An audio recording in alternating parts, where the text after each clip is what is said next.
Have you ever thought about quitting your 9 to 5 for the freelance life? Is it really harder than running and going to and dealing with your 9 to 5? That's what we're going to talk about today. Hey, Holly, welcome. So, this is actually a complicated question that I get uh, from time to time. And I get it from people who really want to leave their full time job to become a freelance writer or to want to go freelance in general, whether it's writing for clients or writing fiction or writing like lots of different types of copy, or becoming a ghostwriter. That's something that we're talking about recently in my community. And hey, Margaret. And this is kind of a lot to do with your mindset. Like there's different types of things that we need to think about when we're kind of classifying like whether it's harder or easier at a 9 to 5 or in your freelance writing business. So we're going to go over a few things. We've got friends here. Let's see if we can fix this. We got our little friends over here.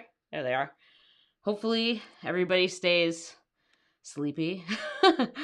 Because getting them in place sometimes with a live stream is like, it's a thing. It's a whole thing. And just getting this where I'm not being barked at right now is like crazy because we've been dealing with all the icy weather and we haven't really been going outside. So Charlotte's definitely a dog that likes to be outside a lot.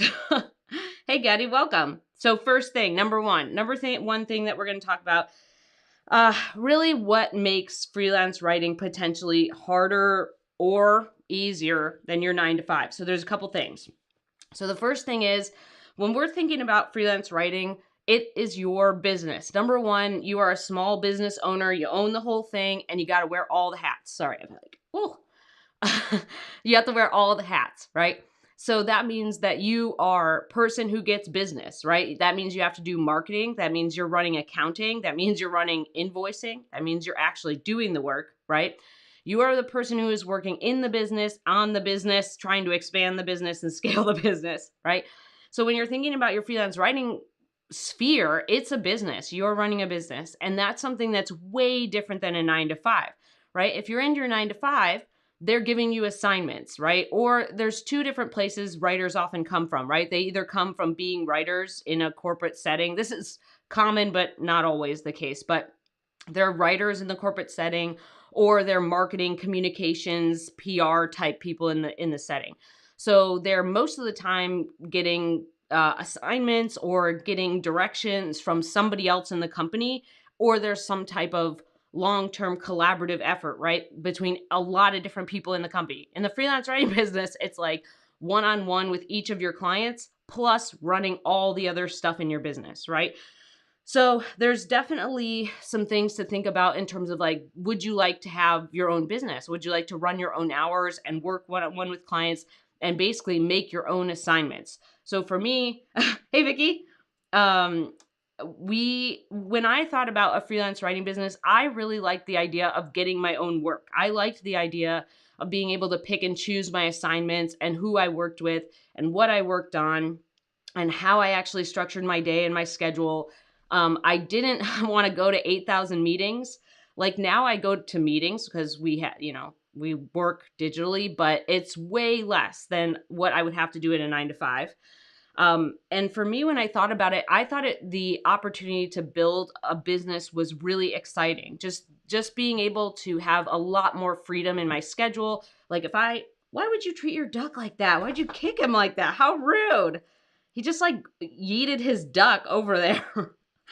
Bear, how rude. Okay, back to the topic. So I liked the idea of running all my own stuff. And if I needed to go get a prescription or take my dogs to the vet, or if I needed to go do something in the middle of the day, I could go do that. The other thing is, I know you're upset. You're upset because he's raking and you don't like it because you're worried. Yeah, I know. He just raked the whole thing. Bless you. All right, buddy. Let's see if we can figure this out. After you treated your duck like... Duck's taking like the walk of shame right now. Are you ready? You want to lay down? You want to figure it out? How you doing?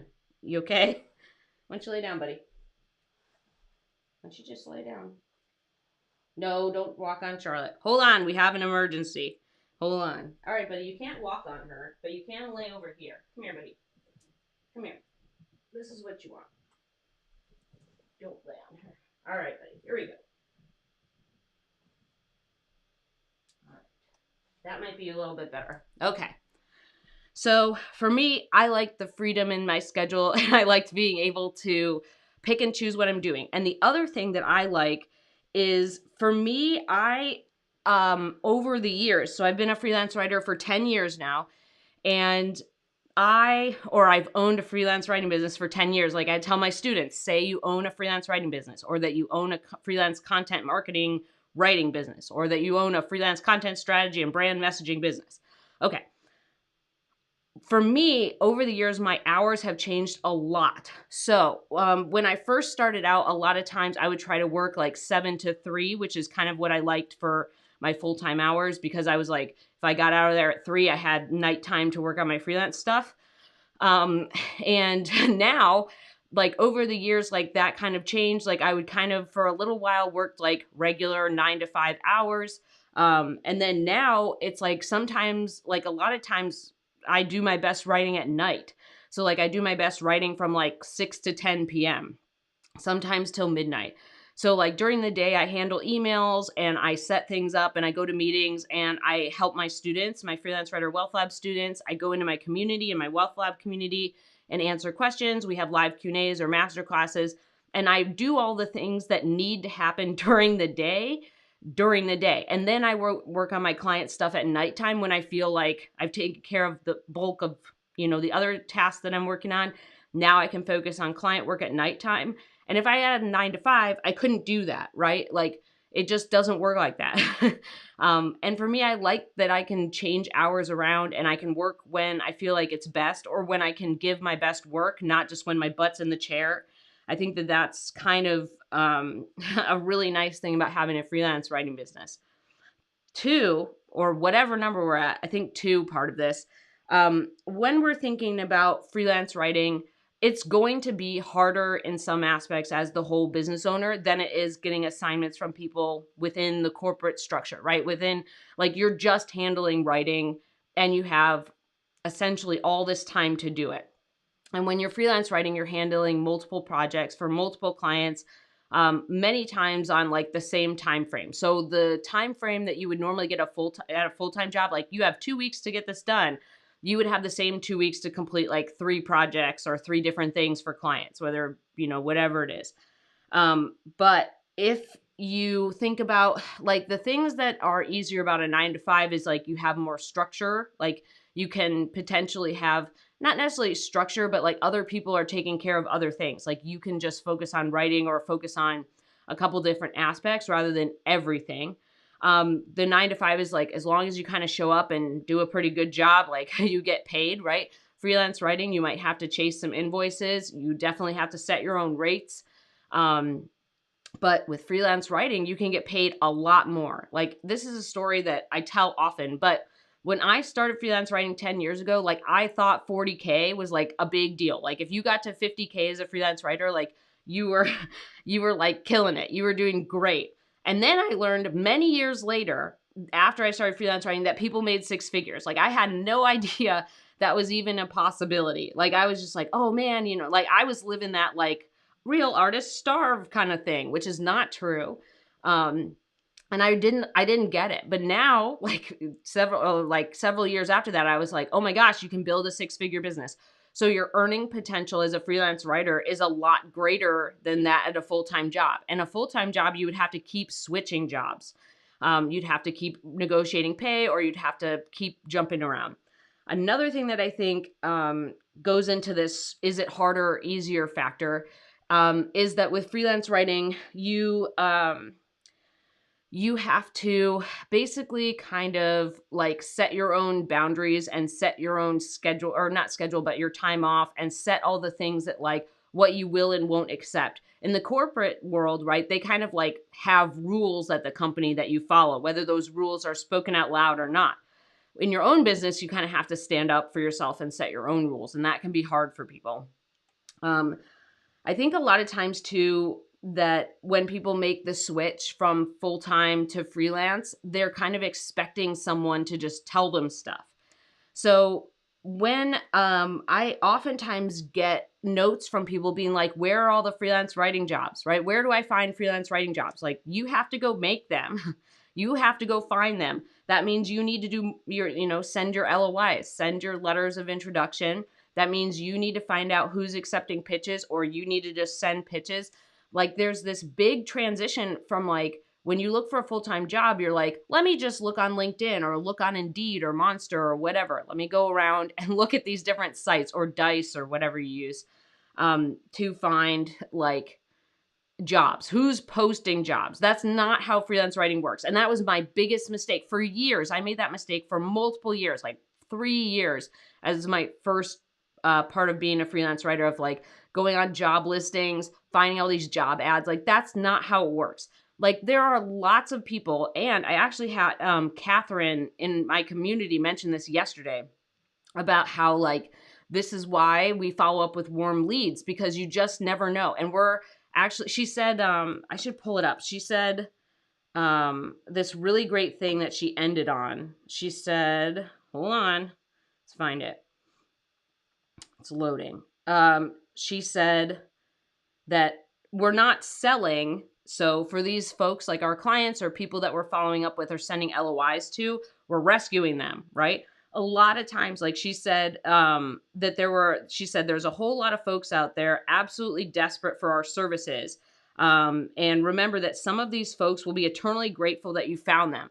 This is a big mindset shift when you're going into freelance writing, when you're moving into that. You are not like digging around on job sites. And I know there's freelance writers who have good luck with that. I get it. But that's not the majority of us. The majority of us have better luck and better income and better clients and better work from digging around to find the diamonds, to figure out like how to find the right clients, which I have other videos for this in this channel. You can find them and I can link some of them below. But that process is really important. So when you're moving from full-time to freelance, you have to understand how to get clients. You have to understand like how that whole ecosystem works, versus in a full-time job where you might just keep applying and like hope you get some interviews and whatever. So when we're thinking about it, your freelance writing stuff is harder in that you're running a business, that you're responsible for everything, that you have to make sure you get paid, that you have to make sure everything's done on deadline, that you're the person looking at your work and it's between you and your client. You don't have like someone else in the cubicle next to you that you can run your work against. Freelance writing is something that it's entrepreneurial, and it's also something that isn't just about writing skills. Oh, okay. All right. I see we're just going to rake some more. It's the phase we're in right now. But freelance writing is also, easier in that you get to set your own schedule, work on what you want to work on, set your rates at what is actually market appropriate, instead of being like, they're offering me 40K to do this when it's actually not a 40K job. Good boy, Barry.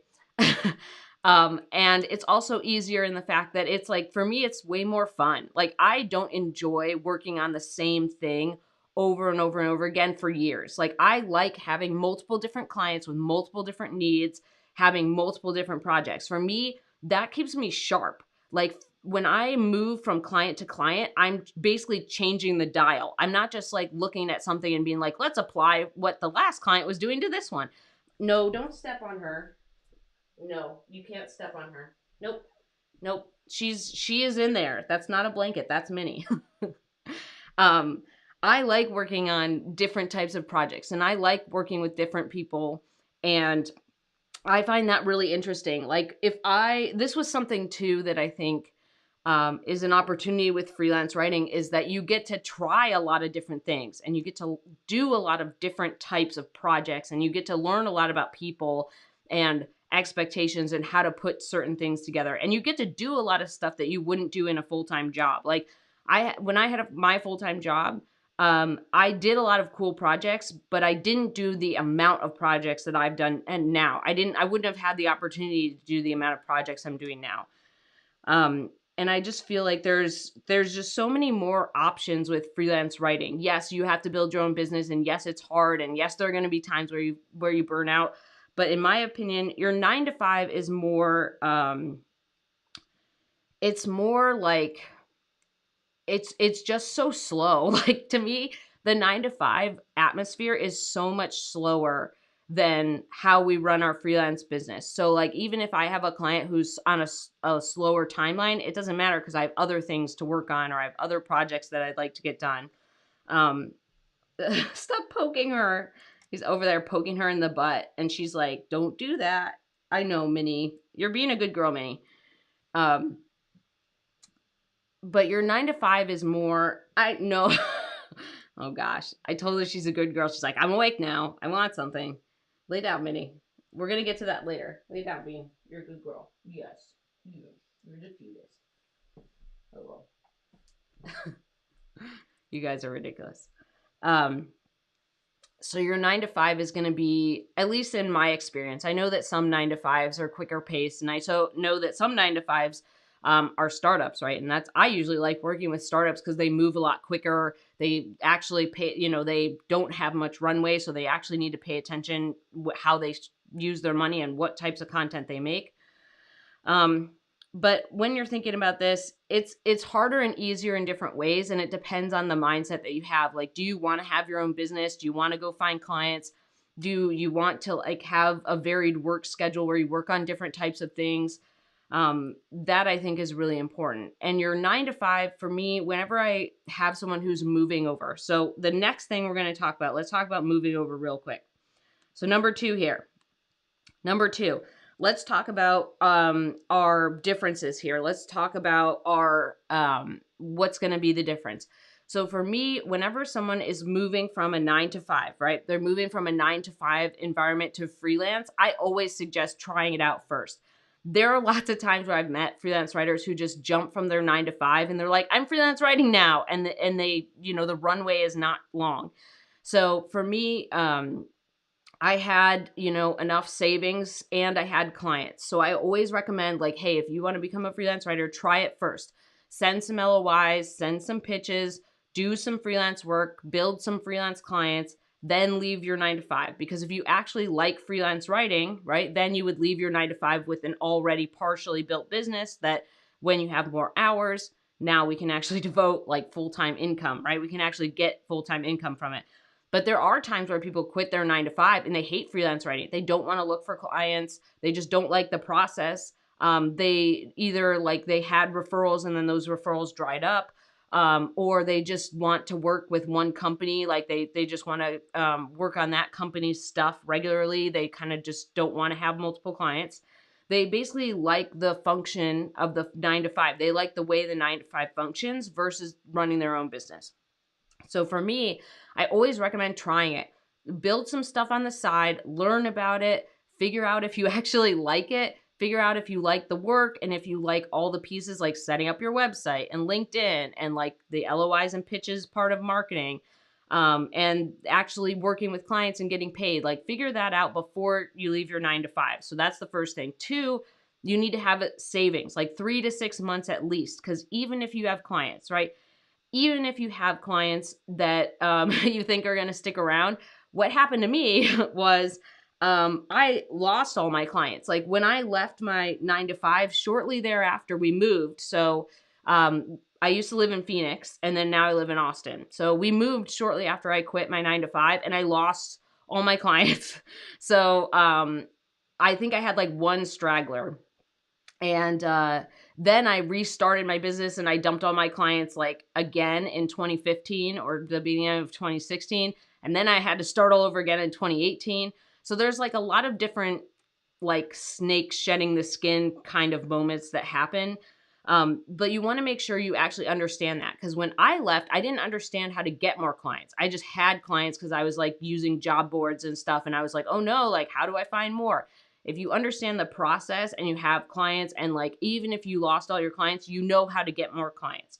So knowing that ahead of time and building your savings with that client work, right? So when I had my full-time job, I saved all the money.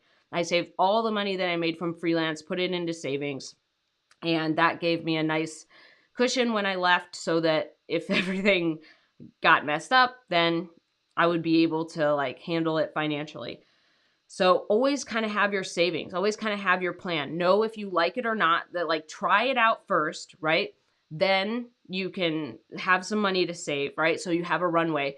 But a lot of times it's a process. It's not just like you start freelance writing and you make bajillions of dollars. A lot of times when you read about or hear about freelance writers who just like immediately make money, it's because they already knew the system, right? They're like, I left my full-time job and made $6 billion. And you're like, how did you do that? And it's like, they already knew the process. Like they already knew how to do that. They already knew how to do the marketing and find clients and stuff so they could ramp it up really quickly. For me, I didn't know any of that stuff. So it took me a long time to figure it out. And I made all the mistakes and I got on all the platforms and I took all the low paid work. It was terrible. But you want to make sure you have savings and you want to make sure you try it and that you understand the processes. Like, what do I actually have to do to run this business? And not even run the business just to 6 figures. Like, you could just run the business at 30 to 40K, like whatever number. It doesn't even have to be financial. You could say, I only want to have 2 clients or I only want to work with magazines. At least try it out. Because that can give you kind of feedback of like, okay, I like this part of freelancing and not this part. How do I actually run this part of my business? Or maybe it's just that you don't like your 9 to 5 and you need a job that's more like your freelance writing business, right? You need more freedom to work on different projects. So that's another thing. Like when you're thinking about the difference between freelancing and 9 to 5, it's also like understanding how a freelance business works versus how a 9 to 5 works and trying, like actually taste testing that, right? Taste test the business and have savings in case everything goes to shit, which at some point it will. Like there's there's always that. And I always try to impress this upon newer freelance writers. Like it doesn't matter if you look at someone and their business is always great. There's always something going on in the background. Every person that you know has a story, right? They all have a story of like, maybe their business makes $1 jillion and their personal life is really difficult, or maybe they're burnt out all the time.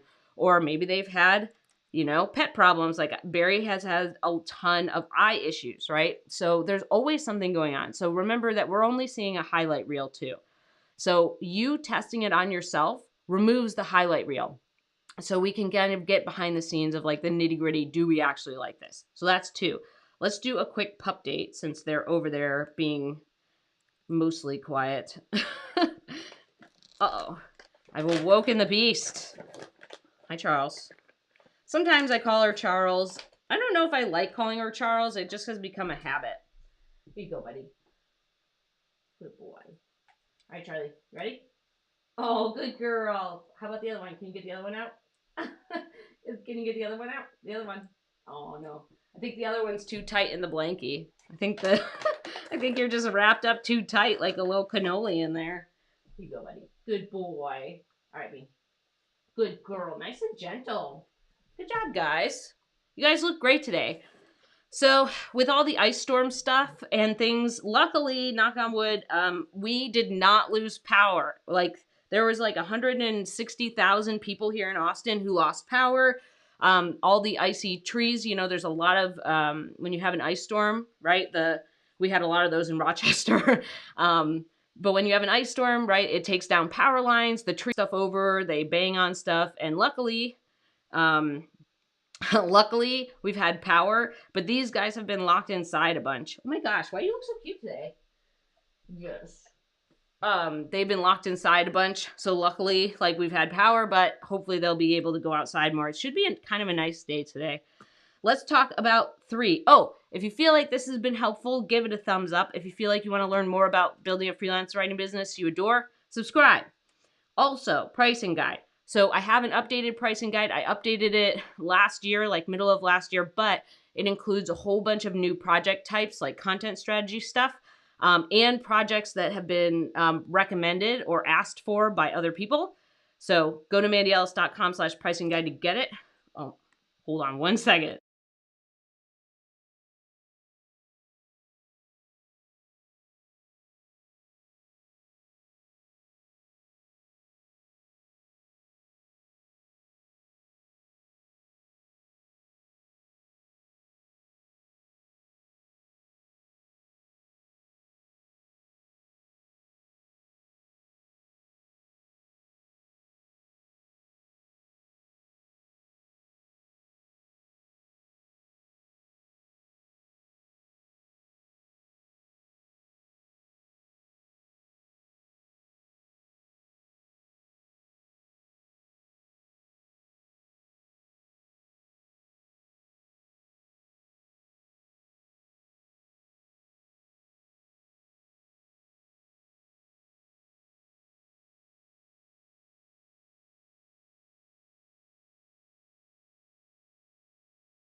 Okay, I'm back. Sorry. Solving dog issues, solving our fluffs and our blanketing and yeeting our duck everywhere. Is that right, Barry? All right, let's talk about 3. Let's talk about number 3 here. Boop, boop, boop. 3. Okay. So when we're thinking about, I'm actually going to combine the last 2 because I think they kind of make sense together. So when you're switching to become a freelance writer, or when you're thinking about your 9 to 5, right? So we also want to make sure that we're not thinking like an employee. This is really important. When you have a 9 to 5, right? When you have a 9 to 5, you are an employee. You don't get to make a lot of choices or decisions. But when you have a freelance writing business, you're making all the decisions all the time. You're working with, yeah, Holly, I always use that emoji for Bo because it kind of looks like him. When you have your freelance writing business, you're making all the decisions. Sometimes you collaborate with your clients on certain decisions, but most of the time you're making all the decisions. So one of the things that makes freelance writing more difficult is that you have to make a lot of decisions, right? And you end up sometimes getting decision fatigue, which is like a real thing. I didn't believe it, but then like I started getting to the end of my day and being like, I don't want to make any more choices. Like that's what I tell myself. Like, I don't want to make any more choices. And even now when I'm feeling kind of burned out or tired, I'm like, I don't want to make any more choices. Like whatever there is for dinner, like I'm going to slap it together and eat it. Cause it's just like you make so many choices during the day. You're just like in the middle of decision fatigue by the end. So in your full-time job, you're not necessarily always taking orders, right? But you are collaborating and there are a lot more people making choices that affect you in that business. As a freelance writer, if you get on a call with someone or you talk to someone who treats you like an employee, that's usually not a good sign. They're supposed to be a collaborator. They're supposed to like, work with you in terms of like, let's talk about ideas. Let's kind of go through things. Let's kind of pitch some stuff around. Let's figure out this. Like our job as a freelance writer isn't necessarily just to be like, I write content, deliver the orders. Like that's more of a full-time mindset. It's just like, okay, I write content or I'm the content marketing person. Like, let's just get this done, right? So as you kind of make these shifts and as you think about it, you don't really want to keep the employee mindset. You want to make sure that you have a business owner mindset and that you are thinking about all the different hats: business owner, marketing person, actual person who writes, right? You actually have to do some writing, invoicing, admin, accounting, tax person, all of this stuff. There's so many different things that you have to do in your freelance writing business. I always kind of think of it as like, the freedom of choice, though, is better than having the employee mindset. And the other thing here is that a lot of times people think that a full-time job is more secure than a freelance job, and it's just not. Statistically, like go back and look at a bunch of statistics, like there are freelancers who have statistically done better than people who have had full-time jobs because the full-time job is at the whim of someone else firing you and now you have to go find another job, or they have layoffs, or there's economic uncertainty, or all that other stuff, right? So as all of that's happening, a freelance writer could be like, how do I change things up? What types of different clients do I need to go after? How do I, do more marketing? Like there's a lot more options for you to kind of move your business around. And I think that's why, like, when you look back, like there's been people who have been freelancing since forever, but long-term freelancers, like there's people who've been freelancing since the 70s and have still freelanced now, like 50 years of freelancing. And they've gone through all the ups and downs, all the things that have been difficult, right? And they're still here. But there's lots of people who had full-time jobs who switched careers, who went and did something else, who maybe started a different business. And I think that a lot of times people think that having that full-time job and the paycheck is a security thing, and it really isn't. It's really not. You're way more secure in a business that you can control how much you're doing every single day to get more work or to get better rates. Like there is a lot of control that you lose in a full-time job. And there's a lot of things that, a lot of factors in your full-time job that you don't have as a freelancer, right? Like if I see that things are happening, like for example, like Margaret mentioned that people are getting laid off, right? There are a lot of layoffs, but there's also a lot of hiring. Like I know that the most read things are saying that there's a lot of layoffs, but there was another article that was put out that said like hiring in November was like much, much higher than people expected. And then I think I want to make sure that there was another one that said, I think January, we'll have to look at January, December, but a lot of articles are talking about layoffs, but there's also a ton of hiring going on. So like there's that. But when there are layoffs at full-time jobs, that work still needs to get done. And that work is often done by freelancers and contractors.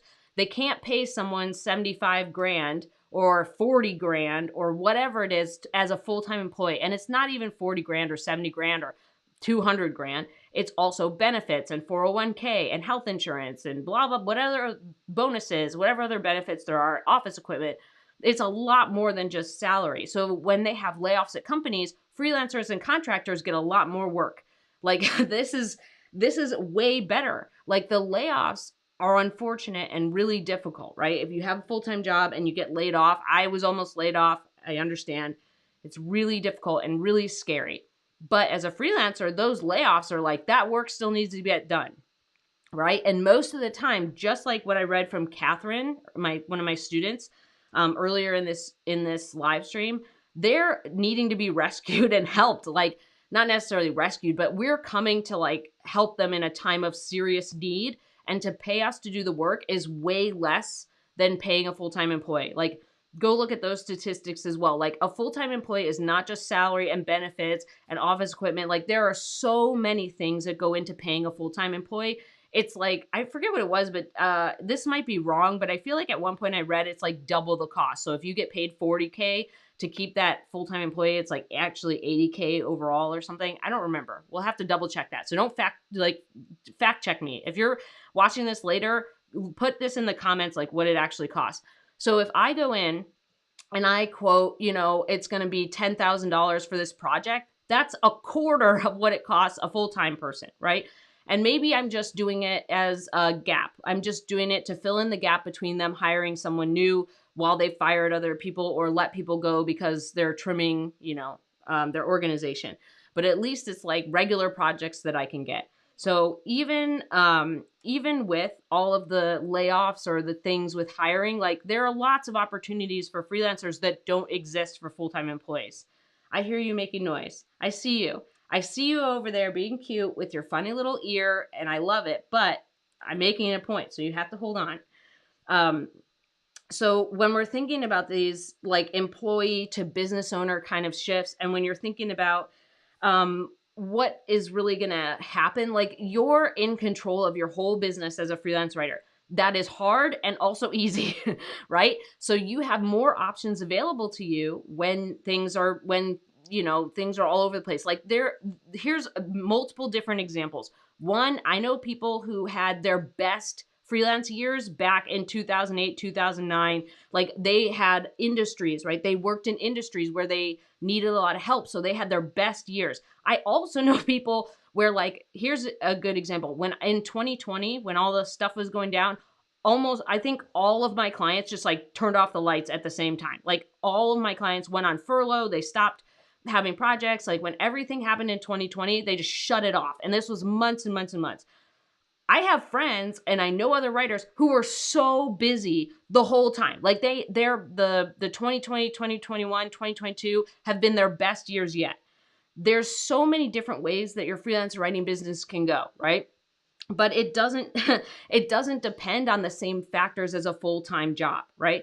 So like I'm going to have to make different shifts because of how my clients are reacting, but other people like in different niches are going to make tons of money or they're going to have tons of work, right? And then the same thing goes back to having control over a lot of stuff in your freelance writing business. Yeah, it is kind of it's like investing in index funds rather than single stocks. Yes, that's right, Holly. And I think I just think that for me, like at the end of the day, I would always choose my freelance business. Like the minute I realized that like that was a thing, and this is something that I think is kind of an interesting thing. Like I'm wearing my Virginia Tech hoodie today. And I loved my time there, but I was told by everybody that I asked that freelance writing was not a thing. I don't do that. Like only write literature and don't do freelance writing. Like you're never going to make any money. I was told that so many times. And like once I started freelance writing, I fell in love with it. Like I just love it. I love the variety of projects. I love the process. I don't love chasing invoices, obviously, and I don't love sometimes when things go silent or when things are hard, right? But the whole thing as a business, like it is really exciting and interesting to me. It is a puzzle that is forever being solved, right? Once you solve one part of the puzzle, you're like, now I've solved the basic puzzle. How do I do the intermediate puzzle and the advanced puzzle and the scaling puzzle and this thing? And I was just like told so many times, like, you're not, don't do that. You're never going to make any money. It's really difficult, like, blah, blah, blah. And that was the thing where I thought that fed into my belief that 40K or 50K was like, which is, hard to get by on in like a lot of cities, right? Was like gold standard, right? It's just these things where like people sometimes, for me, like freelance writing was the thing, like, and that's another reason why I built my course, right? It's why I have like students. I have Freelance Writer Wealth Lab students. We have our community, our master classes, our Q&As, like all that stuff. I love doing that, right? And I wouldn't have done any of that if I hadn't tried freelance writing and if I hadn't kind of figured that out. And to me, that full-time job just like, it just felt so limiting. Like if you're in your full-time job and you're thinking about the harder versus easier, it's also personality based. So I'm telling you these stories because these things are personality based. Like for me, the full-time job was never a thing. Like I remember I called my dad at one point, I think like a year or so, maybe 6 months or so into my full-time job. And I was like, this is not my future. Like, this is not it. This is not where I'm supposed to be. And like, this is not right. And I just, when I found out I might lose my job, that's when I was basically jolted into trying freelancing. And it changed my life. Like it was something I always wanted to do, but actually being, getting the push to do it made all the difference. But when you're thinking about your personality, like, do you like the 9-to-5 environment? Is that something that works for you? Is that the type of stuff that you like to work on? Or do you like freelance writing in terms of being able to have different projects or running things or having more control over your finances and income and what you do and how your schedule works? And there are lots of 9-to-5s that have flexible schedules, right? There's lots of 9-to-5s that let people work from home, and there's lots of 9-to-5s that are really great. But I think it also depends on like how you actually want your life to run and what you actually like in terms of personality too. Yes? Would you like to make a complaint too? Would you like to say something about it being a freelance? What are you? You're a freelance squirrel hunter. That's what you are, Charlotte. You're a freelance squirrel hunter.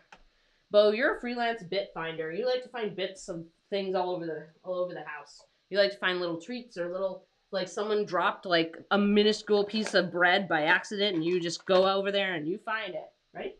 Good girl. Can you do the other one? Can you do the other one? Good job. Good job. All right, ready, Barry?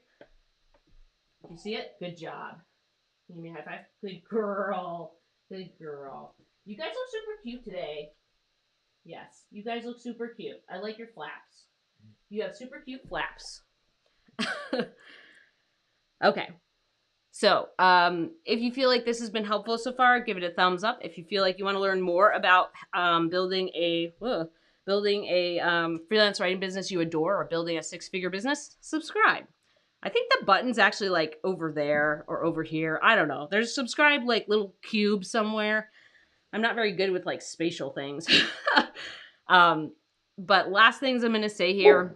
Oh, hello. Would you like to say something as a freelance squirrel hunter? No? Okay. So last thing I'm going to say here is that freelance writing can be easier or harder than your 9-to-5. That depends on your personality, your mindset, how you're setting yourself up for success. Did you actually try freelance writing before you jumped into the 9-to-5, or did you like put yourself in the pressure cooker and be like, it has to work? There's a lot of different factors here, but I hope that this has been helpful in distinguishing like how you would run a freelance writing business versus how your 9-to-5 typically is, right? Or at least stories from my experiences, right? Like there's a lot of things that we can control and a lot of things that we can't control.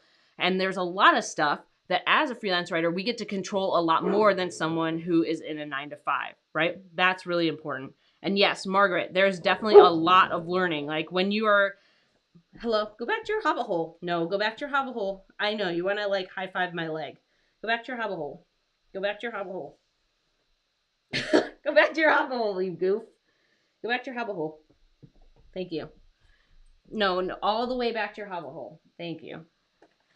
So the other, yes, when you start a freelance writing business, there's a lot that you have to learn, but it is a business and you have to take it seriously.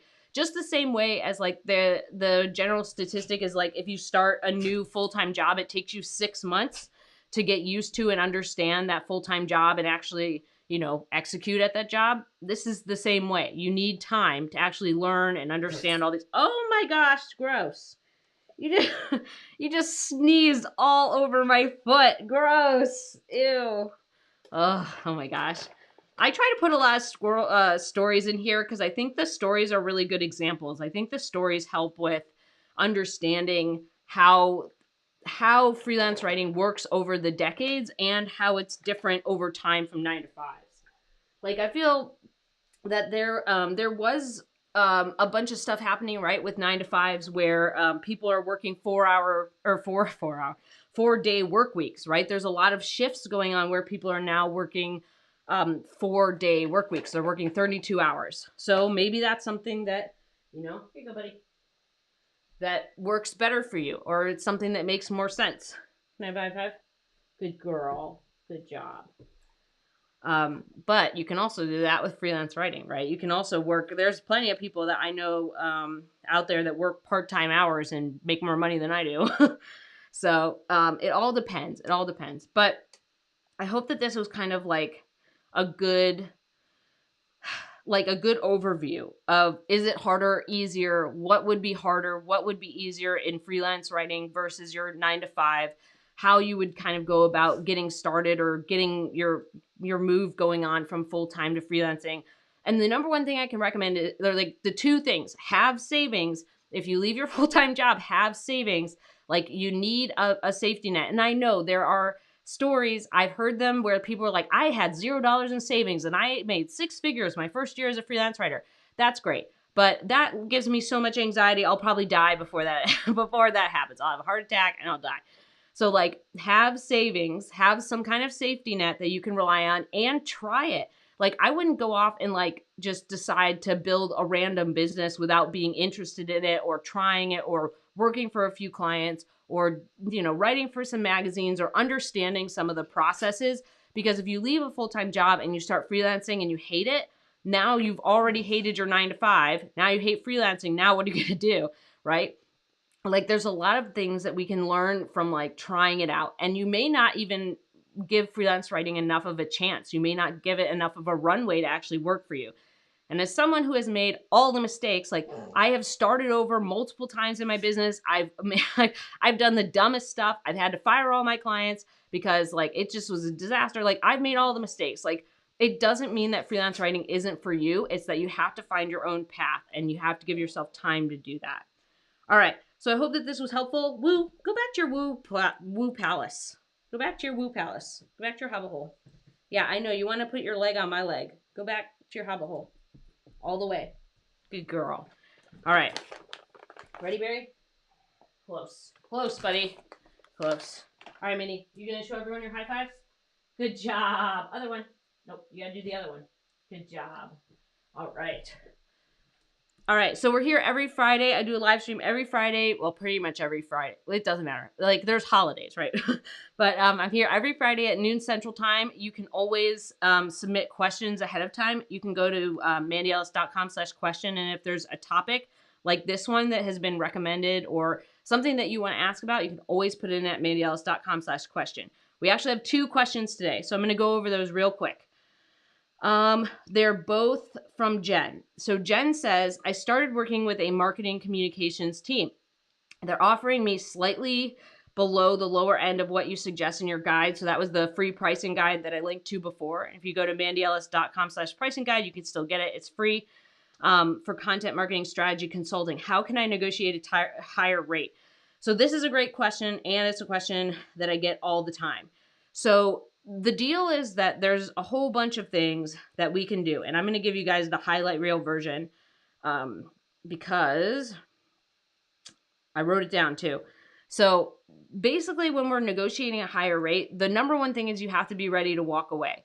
If you go in and you say, like, I want more money for the thing that we're already doing, right? Um, you're welcome, Vicky. I'm glad that you're here. It's nice to like come and hang out together every week. It's, I don't know, I always like it because it's fun because we can talk to each other and it's all like live. So like I can answer stuff on the fly, or we can chit chat or put in little emojis. I always like that. Um, as you're going through your negotiations, number one, you have to be ready to walk away. Because if you go in there and you ask for a bigger number or ask for them to do something or increase the rate, they can just say no. And you have to deal with that, right? You can't just be like, oh, just kidding, I'm leaving now. Like, no, it was fine. I'm doing a fake rate raise. Like, that's not going to work. Oh, come on, email. Are you dying? Hold on. Let me pull it up because I have it written down. So your first thing is be ready to walk away. Two, oh, okay. I guess we're just upset today. Yeah, search for that. Number two is I always have a question, right? So instead of going in there and saying like, you're paying me X, I would like to be paid X, whatever, you can always say, hey, do you have any wiggle room in your, hold on. Do you have any wiggle room in your budget to increase the rate? So what you would go in and do is that you'd say, like, do you have any, like, here's all the stuff that we've done together, right? Here's the results we've gotten, the amount of content we've done, likes, shares, whatever, any types of results that you can share, right? We want to make sure we give that. Then we say, hey, since we've been working together X amount of time and we've done all this amazing stuff and gotten results, or you've gotten really good ROI, do you have any wiggle room in your budget to up the rate, right? So that's the first thing is we're ready to walk away. Two, we're asking the wiggle room questions so that we can put the ball in their court and say like, hey, I've actually gotten you results. Good things have happened. Can we increase the rate?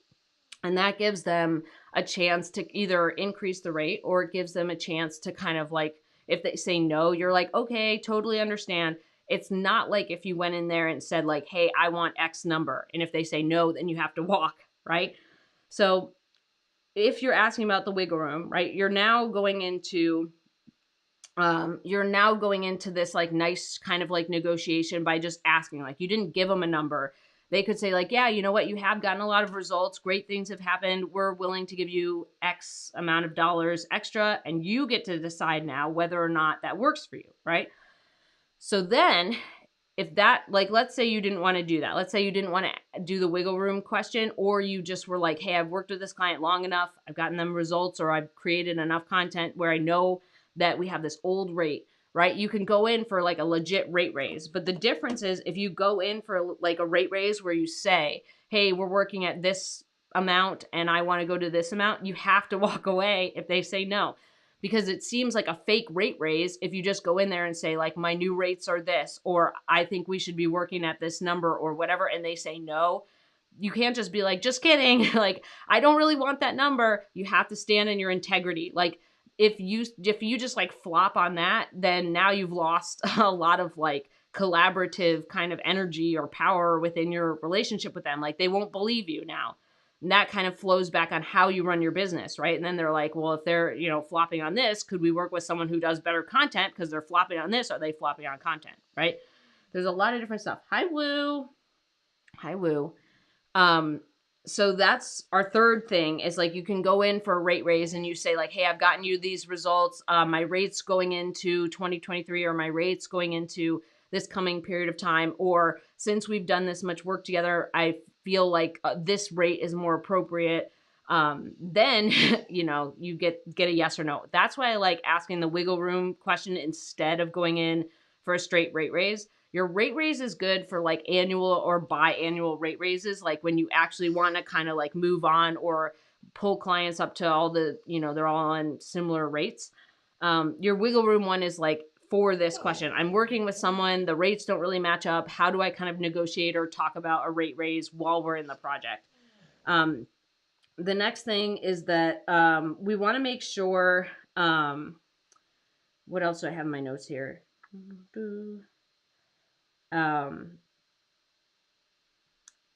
So it's the last thing I'm going to say here is that anytime you're negotiating higher rates, Like it's always good to have them pick a number first. So like they might pick a number higher than what you think, which is cool.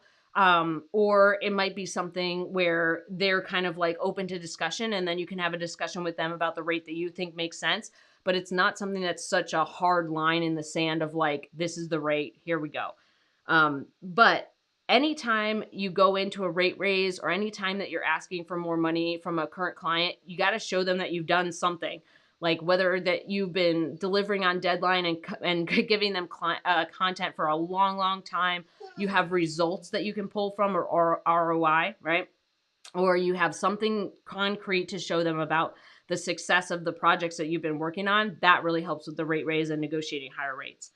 Two, and this is a related question from Jen, how do you know if you got a client good results or turned them a good ROI? So how do you use their feedback to encourage them to pay you more? So this is another really good question, right? Oops. So this is another one. What we're doing here with ROI and what we're doing here with results are a couple different things. So one, your client can give you access to Google Analytics. Good job. Your client can give you back-end access to Google Analytics or HubSpot or whatever they use, or SEMrush or Ubersuggest. I like Ubersuggest, but they can give you back-end access to like how things are actually working, right? So they can show you like, here's the traffic. Thank you for the lick. You're so funny. They can give you back-end access so you can track all the stuff. You can see the increased web traffic since that you've been working together. You can see certain blog posts are performing better than others, and those are the ones you created. You can ask them for, like HubSpot would show like how many people signed up for the freebie or the download. You can use Ubersuggest if they don't give you back-end access. So let's say your clients don't give you back-end access, which is common. There are lots of times where that is managed by the person who's assigning you work, right? You work with a content marketing manager. It's their job to look at Google Analytics and look at how things are performing. So it's very common that they won't give you back-end access, but you can use Ubersuggest to go in and put in your content. How many likes and shares did it get? How much traffic is it getting? How much traffic were they getting before on their website? You can't really see downloads on there because the downloads would be like on a different platform. You wouldn't be able to see like that kind of back end stuff, but you would be able, I see you, Woo. I hear you. I hear you. You want to be all wooish everywhere. So you can use other tools to show them that. And the other thing too is like, you can ask them, you can just straight up say like, hey, how have we been doing? Like, have you gotten more sales? Have you gotten more leads? Like, what are some kind of like, do you have any concrete numbers to share? So one, you get back-end access and you can actually see the stuff yourself, right? Number one, you have back-end access, which is not common. I only have gotten that maybe like once or twice, maybe. So it's not super common. But what is common is you can ask them for results and they would say, yes, here's what's been going on. Here's how things have been turning out. And they can show you like little reports, or they can say like, hey, we just wanted to let you know that, we have like a 40% higher download rate since we added your freebie, or we've added 20% more subscribers since this happened. Worst case scenario, go into Ubersuggest and look at web traffic, look at how your content is performing on their website. And you can use that to say like, here's some results and here's ROI. Like, I know that you're getting more traffic, which would lead to more sales and would lead to more leads just in general. And then you can use those as anchor points to talk about raising your rates. So anytime that you're kind of going through rate raises, or when you're looking for results or you're looking for ROI, like you can have a discussion with them about it. Like you can say like, do you have anything? But remember, a lot of times with your content, it can take like 3 months to a year. It can take 6 months to a year, or 3 months to a year to see something happen. So if you work with a client for 4 months, you may not even ever hear about it, right? You may not ever hear about how well it did, or that it's the #1 download or whatever. So you can always check back in with your clients if you so choose to hear about, here you go, buddy, to hear about any changes or any updates, or like how things have been going or how it's been performing. And that would help you get results that you then could use with other clients, or you could put them on your website and say, hey, I've gotten other clients these results, like, work with me and we can try to get those as well. But a lot of times, like we can get results from other methods. Now, downloadables or things that are like email based or like those are a little bit tougher because those are run by them. But if your client has a YouTube channel or a webinar series or any place where you can see publicly available information, that's really great for you to pull results and ROI. And then the other thing is looking for likes and shares. You can do that on Ubersuggest, and you can look at web traffic on Ubersuggest. So that should help a bunch. But anytime you're looking for numbers, there are lots of tools that'll like pull numbers and information. And worst case, just ask. Just ask them, like, hey, how's it going? Even if you follow up with them later on and say, like, how have things been turning out? Then you would have more results to share. But like I said, for us as content marketing writers or, freelance writers, oftentimes we don't get back end access to all of that stuff because our client is doing it. But you can always ask them the question, and then you can use that to get better rates. Okay, so I hope that was helpful. That's like my quick hits answer. But we're here every Friday at noon Central Time. We've got some Woo friends. Hi, Woo friends. I don't know if you guys can hear her down here making like woo grunty noises. Hi, Woo. Hi, Woo. We're here at noon Central Time. You can always submit a question. Just go to mandyellis.com/question. Where did that go? There it is. Just like Jen's questions, you can go there. You can submit questions. You can submit topics, and we can go through them a lot on the live stream. So I hope this was helpful. I hope that this was helpful. Oh my! Go back to your hobbit hole, you sass. Go back to your hobbit hole. Nope. Go back to your hobbit hole. Nope. You got to be in your hobbit hole. We've been through this. I'll see you guys next Friday. I hope everybody has a weekend. I hope everybody has power and heat. And I will see you guys later on. Bye.